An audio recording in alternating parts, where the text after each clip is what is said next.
But seriously, I don't even know what the fuck they were thinking.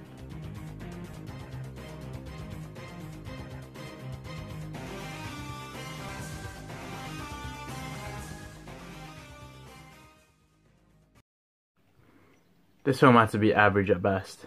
X-Men Dark Phoenix was a pretty dry movie. There had been more action and there were a few things that let the film down. But I don't like starting on negatives, so let's get the positives out of the way first. So, I think this film had some really great acting by the main two, Michael Fassbender and James McAvoy. But the way Professor X and Magneto were portrayed by them since X-Men First Class in 2011 has been phenomenal. These guys deserve an award for the way they conveyed their roles. Carry it on from Patrick Stewart and Ian McKellen from the original X-Men movies.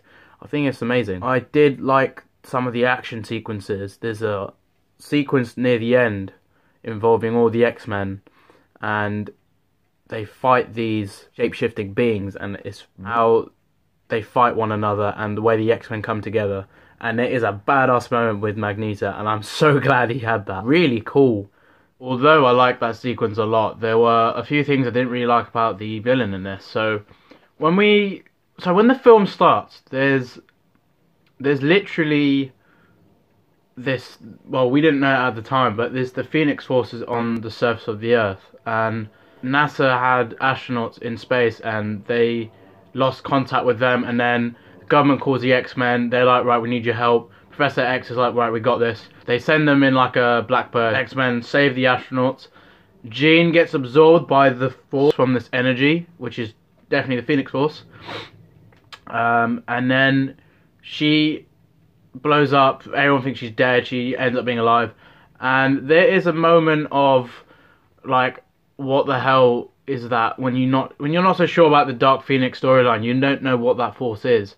And the villain comes in later in the film. Jessica Chastain's character, I think she's playing Vuk, one of the villains in the storyline, and these shape-shifting beings, alien races, Empire, they're dying out. They need the force of the Phoenix to preserve their life, and of course, Jean has absorbed this power. And you see how she goes on a journey with her, dealing with her traumatic past and then dealing with this force. When it comes together, she represses her trauma even more, and is so repressed, like she just vents with the Phoenix Force power, and it like overtakes her. And there's a point where it's no longer Jean, it's just the Phoenix Force. She has some pretty cool moments with her power, like she turns someone into dust, like Thanos. Like if she was in the MCU, it'd be pretty badass. But the villain it was like a very Star-Lord Ego situation, you know, where Ego goes, oh yeah, son, you have the connection to light. Oh really, Dad, do I? And then like, it's very cliche when, you know, Ego's using Star-Lord. It was the villain, if they had like that relationship, like it was Jean's mother or just like a family member, you can see that she was being used by that person. And like, this villain was telling her, like, with you absorb this power, you can create life, you can save like, all the alien race that we are, basically using her. I just feel like the villain was so weak, like, just had to rely on that force and rely on Jean. And I understand this film is about Jean Grey, but it wasn't much focus on the X-Men. I really felt like Magneto and Professor X took the back seat. They did show relationships with the X-Men, with Jean, of course, to integrate the story, try and make it more interesting, but it just came really plain and dull. Like, Jennifer Lawrence's Raven just cringed me out in this. Like, that X-Woman clip, needless to say, because it's just so bad. I like how they made Professor X so weak, and like, he got the blame from Raven for certain things, and it's like, he was risking the X-Men because he's trying to protect the peace, you know, between the X-Men and the government. And I like the politics that they had within the film, as in, like, with the mutant and then the normal human relationship, but fuck these political agendas with entertainment. It really isn't worthy of comic book film. I don't like the way the film less Quicksilver, because Quicksilver ran the show in the last few. This film, on Rotten Tomatoes, this film has a 12% score. Now, I don't really agree with Rotten Tomatoes on a lot of stuff, because it's BS. Like, the Captain Marvel reviews are just dumb, because they deleted so many, like over 50,000 reviews on how bad the film was. And they deleted them just so the film wouldn't get a bad stick. And they were pretty much paid and all that shit. But anyway, rant over. With how bad it is, it's not the fact the film had a bad story. It's more of like the way it sold itself, you know. I don't know what direction they're going with this. Like, you'll understand that when you see the ending. Like, there's no post-credit scene, so that's it. They went Endgame on it. With Jean, she's in space and she's got the full Phoenix Force power. And people think she's dead or alive. No one knows, but you just basically see her with the power. There are a lot of things about the film, of course, that weren't liked by a lot of people. And I'd say it was rushed. So this film was definitely rushed to get out there, and they had to push the date back even. It was going to come out in February. I think, remember, last year they were going to originally release it in August, and then that never happened. I think the delay was due to the fact they had to change the story a bit, because it was very much like Captain Marvel, and the use of the scrolls was taken by Captain Marvel and the whole twist, so they had to basically use another villain for the Dark Phoenix storyline, which does make sense. Just don't think this had the best directing, and I like Simon Kinberg, but this X-Men film is a big miss. Wouldn't say it's as bad as Apocalypse, because Apocalypse was just tragic. He's like a teacher in Apocalypse, which we don't talk about, and then...